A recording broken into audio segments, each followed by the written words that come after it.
Hey there, I'm Shane Watson from SilverLadder.com. Do you want to see the worst day of my entire life? Do you want to take a really good look at the lowest point in my entire life? Sure you do. Go ahead and have a really good look at that right there. That's my mugshot. Now, shining a spotlight on your lowest point, your worst moment in your entire life, is not something that most people do. Most people don't draw attention to that, but I do, and there's a reason for that. That's my mugshot. And about 6 months after I got arrested, 6 months into my recovery, I stumbled upon that online on Google image search. All these years later, I don't remember what it was I was searching for or why I was looking it up, but obviously it had something to do with my name. And I found my mugshot online. And I didn't just find my mugshot online. Dozens upon dozens of results came back, all with my mugshot. It's not just on one site, it was on a whole lot of sites. And image after image kept coming back, and my stomach absolutely sank. I remember sitting there and thinking to myself, who is going to see this? What are they going to think? What's going to happen when this gets out there? You know, I was fresh in recovery, not even a year in recovery, 6 months, and this smacks me in the face, and I was just absolutely stunned. And I remember feeling a feeling of panic, like, I got to get rid of this. I need to make this go away. How do I do this? So I clicked on one of the image results and went to the first one that came up and went to the website, and there's my mugshot, and there's my name, the date that I was arrested, the charges I was arrested for. And there's a button that says, click here to remove. And I thought, oh, okay, I breathed a little bit of a sigh of relief. Okay, I can remove this. I can get rid of this. So I clicked on the button, and I think some of you know what came up. It was a credit card payment form authorizing a $99 charge and asking for your credit card information.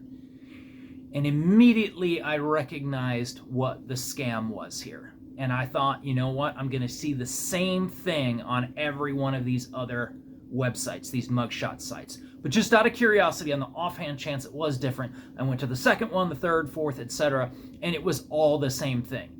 It was your mugshot, your lowest low, your moment of failure, your moment of crisis, your charges, and your name archived in color for the world to see.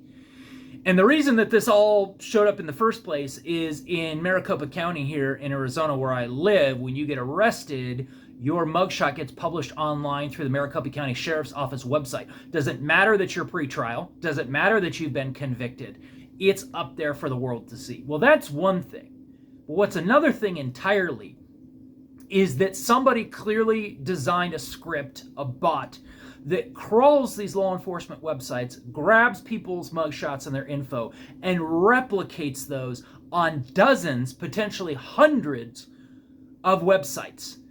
And they are banking on the fact that people who are panicked and fearful, people who want to salvage their career, people who are afraid of what their family and their friends are going to say, they're banking on the fact that those people panic will override their logic, and they will fill up this credit card form and the next one and the next one. See, the thing is, it never goes away. It's like that whack-a-mole game from the arcades back in the day. You're never going to get rid of all of them. Fortunately for me, upon seeing that first one and that credit card form, I recognized what the scam was, and I knew these are never going away.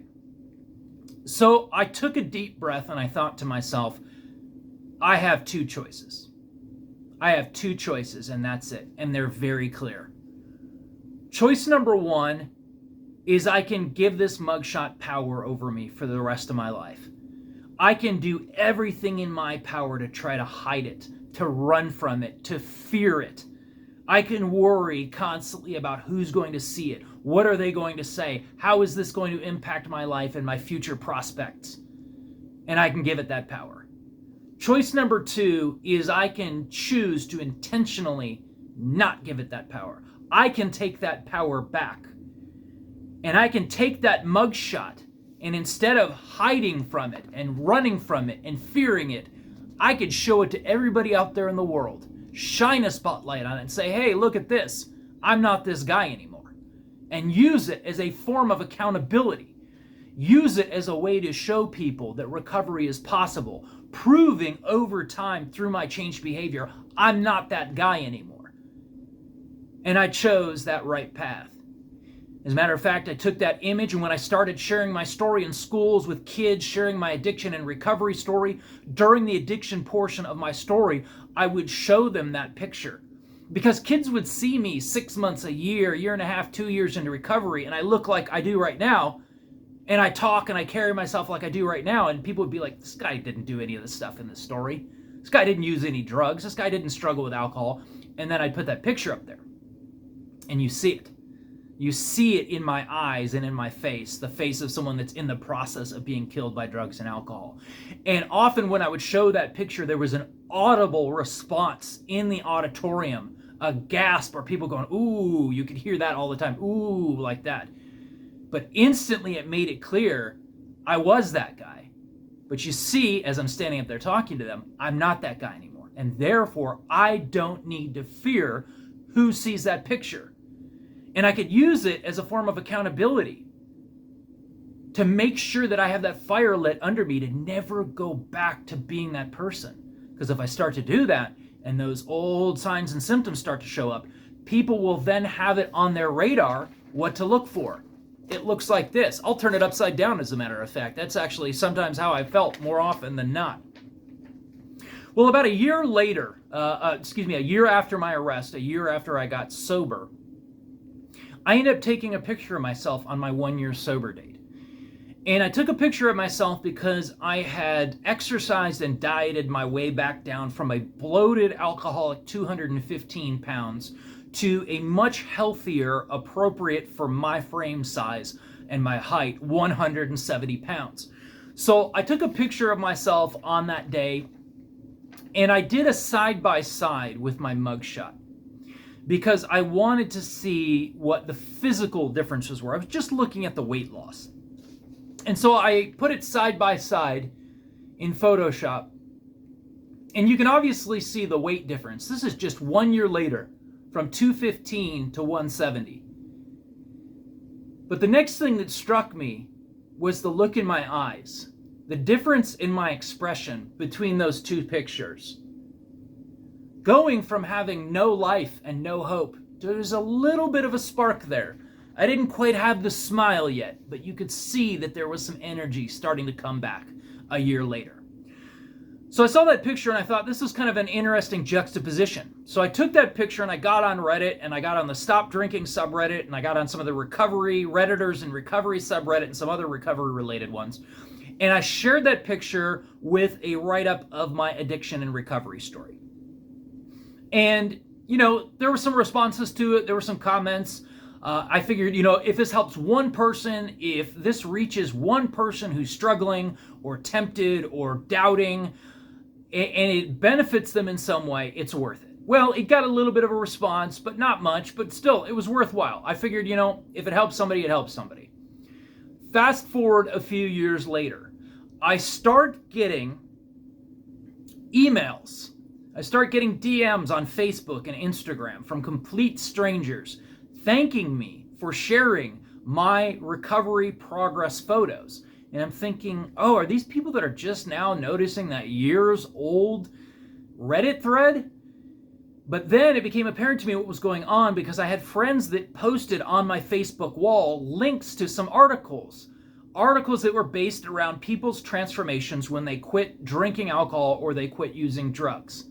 And I thought, oh, friends are just sharing these with me because this is the field that I'm in. This is the industry that I work in. They think I'll find this interesting. And finally, someone prompted me and said, no, you're in there. So I went and I looked at these pictures. I looked at these articles, and my pictures from Reddit, somebody grabbed them and shared them to other websites, which I didn't mind. I put them out there publicly on Reddit anyway. Well, the first website they ended up on was Bored Panda. And from Bored Panda, they spread like wildfire to numerous publications in the UK, in Europe. They ended up in Scandinavian newspapers. They ended up on dozens, if not hundreds, of websites. Sounds very similar to what happened with my mugshot in the first place. To me, the funniest one is the fact that it ended up on Cosmopolitan's website. Yes, Cosmo. I'm not exactly the kind of guy with the kind of face that belongs in Cosmo, but they published my sober progress pictures. And I thought, man, that's really cool. And I started getting message after message, email after email from people who said to me, seeing your results and hearing your story gave me hope and made me think that maybe I can do this. And I ended up in conversations with a lot of them. I listened to a lot of their stories. I encouraged them. Some of them I helped find treatment resources in their area. So this thing that had been designed for my detriment, for my harm, not only was it not harming me, it was providing me with numerous moments of gratitude and joy and laughter and amusement at the Cosmo posting. And it was benefiting other people. So this thing that was designed to harm me, because I made that choice all those years ago to choose to not give it power, to find the silver lining in it, to see what was good about it, and to take that onward and upward, it created this moment, and these moments, plural, where really good things were coming from this. And I found that in every situation we face, whether it's something that happens to us or a situation that we create, which I did, that's how I ended up getting arrested and getting a mugshot in the first place, through my own choices and my own faults and my unhealthy decisions. But whatever happens to us, whether it's something that's done to us or it's a mistake that we make or unhealthy choices we make, once it's done, it's done. And at that point, once again, we have two choices. And they're the same two choices that I face with my mugshot.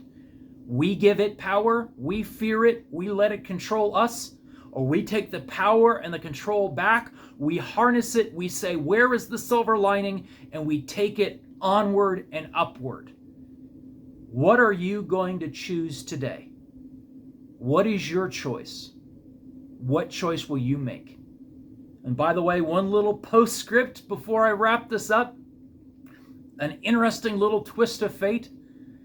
The owners of mugshots.com, one of the biggest mugshot websites that was extorting money out of people. As a matter of fact, they extorted multiple millions of dollars out of thousands of fearful people who paid to have their mugshots taken off the website.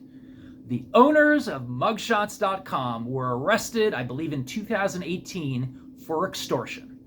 And their mugshots were posted online for the entire world to see.